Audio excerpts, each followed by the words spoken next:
This is your WLAK Daily News Roundup for Lake Air, 107.5 FM and 1260 AM in Amory. Civic Media News. I'm Terry Bell. Here's what Wisconsin needs to know. Student protesters are meeting with University of Wisconsin-Madison Chancellor Jennifer Mnuchin today. That's after police and campus leaders promised to take no action against pro-Palestinian protesters for 24 hours. 34 people were arrested on Wednesday over tents the demonstrators put up on campus. President Biden returns to Wisconsin next week. He'll talk about his economic policies in Racine on Wednesday. It will be Biden's 8th visit to Wisconsin since the midterm elections. Donald Trump was in Wisconsin this week. Polls show the race for Wisconsin's votes a virtual tie. Workers in Wisconsin say the government needs to fully fund Social Security. Jessica LaPointe is a union leader in Green Bay. She says chronic underfunding means slow service. Service delays are far and wide, and it could take, more than 4 months to start your retirement benefits up. As part of May Day commemorations this week, unions are calling on Congress to find long-term funding solutions. Northland College in Ashland says it plans to stay open. President Chad Dayton says he and the Board of Trustees have come up with a plan to keep the struggling small college open. Dayton says Northland could be financially viable again by fiscal year 2027. A conservative legal group is suing for easier access to information about Wisconsin voters. Copies of the voter registration list are legally available from the Wisconsin Elections Commission, but fees can run higher than $12,000. The Public Interest Legal Foundation says other states offer their voter lists for much less. Wisconsin's newest sports betting venue opens today. Sean Cullen runs the Potawatomi Hotel and Casino Sportsbook in Milwaukee. He tells WISN TV's Upfront he'd back legalizing sports betting statewide. I would hope so, and we would hope so, but at the end of the day, that's up to the state. But, we're obviously supportive of that. The Forest County Potawatomi signed an amended compact with the state 2 years ago that allows sports betting on tribal property. I'm Terry Bell, Civic Media News. Now here's what you need to know closer to home. For WLAK News, I'm James Kelly. As inland fishing season gets underway this weekend, anglers in the Hayward area may see a lure library on their way to the water. According to a Northern News Now report, a young Eagle Scout set up 2 lure libraries in the Hayward area and one at Whitefish Lake, where fishing enthusiasts borrow, donate, and even keep a variety of fishing lures. The Eagle Scout reportedly set up the libraries hoping it would make fishing more accessible for other kids who might not have a boat or their own equipment. As pro-Palestinian protesters set up shop in the Duluth Civic Center courtyard, the Duluth Police Department is warning them it's against the law to set up campsites there. The protest began around 2 p.m. on Wednesday at the Duluth Public Library, and protesters stopped by Wells Fargo and Caterpillar on their way to City Hall to demand that they divest from Israel. In a press release, the city said they respect the First Amendment rights of the protesters who have been peaceful, but will monitor the situation. Duluth Mayor Roger Reinhardt announced a number of events throughout the area for the city's 60th Community Action Month. Throughout May, Mayor Reinhardt and Community Action Duluth will host events aimed at empowering members of the community to help eliminate poverty. The first event will be a community cleanup, which will take place at Community Action Duluth on West 5th Street on May 7th from 11 a.m. to 1 p.m. Other events include a volunteer dinner, a construction open house, and a block party on May 30th. The Minnesota Nurses Association has announced 2 more Essentia Health locations are planning to start a union. Over the past few months, 2 Essentia Health clinics in Duluth have voted to unionize, and now nurses at Miller Hill Surgery Center and Solvay Hospice House will also file for a union election. If approved, the nurses would join their other Essentia Health counterparts in the Minnesota Nurses Association. They say they want more say in working conditions, scheduling, and patient care conditions.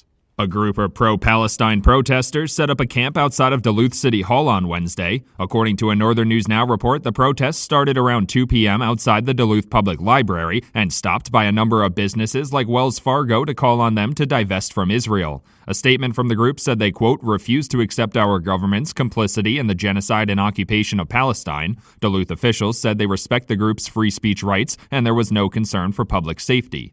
Wisconsin Governor Tony Evers was in Superior on Wednesday as part of his 4th annual pothole patrol. The tour includes stops across the state for Governor Evers to discuss the need for road improvement projects and advocate for Wisconsin drivers to slow down and exercise caution when driving through work zones. Since 2019, the governor's office has improved over 7,400 miles of road and over 1,700 bridges. A portion of the most recent state budget also allocated significant funding for road repair.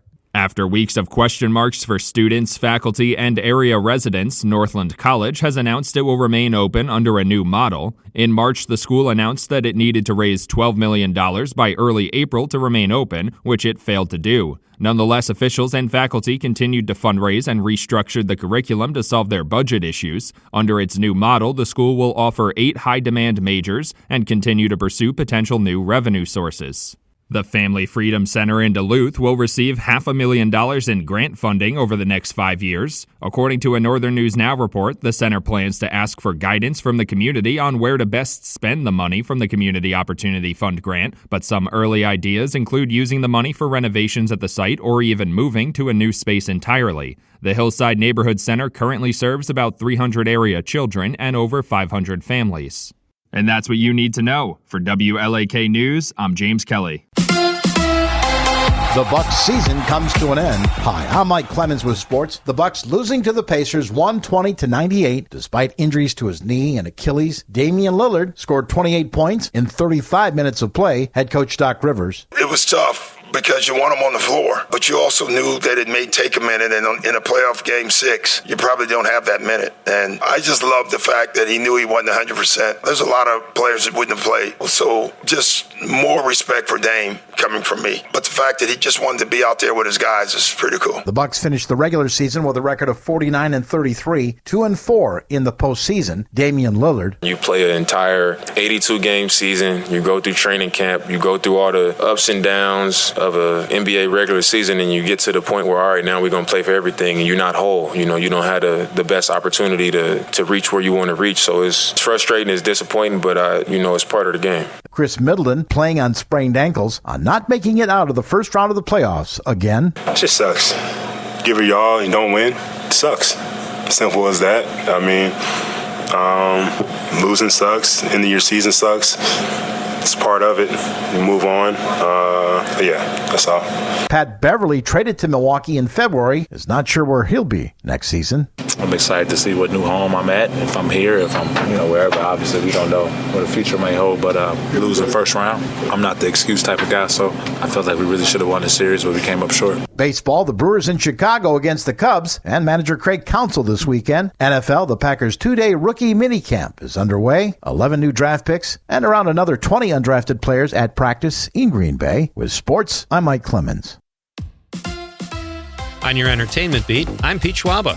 Comedian Drake Sather once said, "I can see marrying a woman and having a couple of kids, but a tattoo? That's so permanent." 20-year-old Grace Fleming of Colorado found that out the hard way. Grace liked the Olivia Rodrigo song Hope You're Okay so much she had some of the lyrics tattooed to her arm. What she meant to have written was, "Address the letters to the holes in my butterfly wings." But the tattoo artist left out the fly in butterfly, so written on her arm is, "Address the letters to the holes in my butter wings." Neither of those makes sense, Grace. Fans of Blue Bloods have had a nice run, but the show will be coming to an end in December of this year. Deadline.com reports Tom Selleck has warned the producers that people might not be ready to say goodbye, and I'm sure he did so in the most measured, borderline dull, unexciting way possible. Just kidding. Love the Selleckster, and 14 years is a pretty good run. The network says they are looking for new ideas. Translation? Be prepared for something other than Blue Bloods that is exactly like Blue Bloods to premiere next fall. In Sex and the City spinoff news, Rosie O'Donnell will join the cast of And Just Like That for Season 3. The New York Post reports that O'Donnell will play a new character named Mary in at least one episode.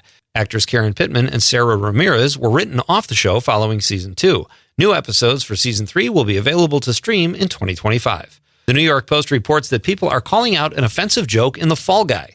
During the film, one of the characters walks into a messy trailer and says, "Looks like Johnny and Amber were here," referring to Johnny Depp and Amber Heard. Hard to believe, but people on social media work themselves into a lather over a single joke about two people they've never met who aired all their dirty laundry, which included toxic verbal and physical abuse during a public trial. But make fun of a crazy couple's tidiness, you'll get posterized. I didn't find the joke offensive, but if that's the scene that sticks out in the movie, I am in less of a hurry to see The Fall Guy, which opens May 3rd. Potential blockbusters opening at the box office this weekend include The Fall Guy starring Emily Blunt and Ryan Gosling as Colt Seavers. Movie history will be made as this is the first time someone named after a baby goose in real life is named after a fictitious young horse. The Fall Guy is pulling an 84 on Rotten Tomatoes. Also opening is the film Unfrosted, written, directed, and starring Jerry Seinfeld, which tackles the issue of cereal wars and the creation of the Pop-Tart in 1963 Michigan. The film has not been made available for review yet, which is never a good sign, but fingers crossed. Rom-com fans might want to check out The Idea of You, starring Anne Hathaway, which is also reviewing very well. And finally, sometimes we see a movie so long ago, we're just not sure if it actually sucked or if we were just young and jaded. In a related story, check out the re-release of Star Wars Episode 1, The Phantom Menace, which opens in selected theaters. The film hasn't gotten any better, but maybe you're more forgiving now or just need a Star Wars fix. For more showbiz fun, tune in to Nightlight with me, Pete Schwaba, weeknights from 7 to 9 p.m. on the Civic Media Radio Network. Mostly sunny and warmer today. We'll get to 70 for a high this afternoon. The wind out of the southwest at 5 to 15. Tonight, partly cloudy, 47 tomorrow. Scattered rain in the morning. We could get a quarter inch or more with clearing in the afternoon, high of 60. Sunday,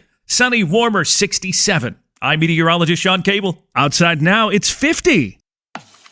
That's your WLAK Daily News Roundup from Civic Media. Subscribe to this podcast on Spotify, Apple, or wherever you find your podcasts. Find more news at lakeair.radio.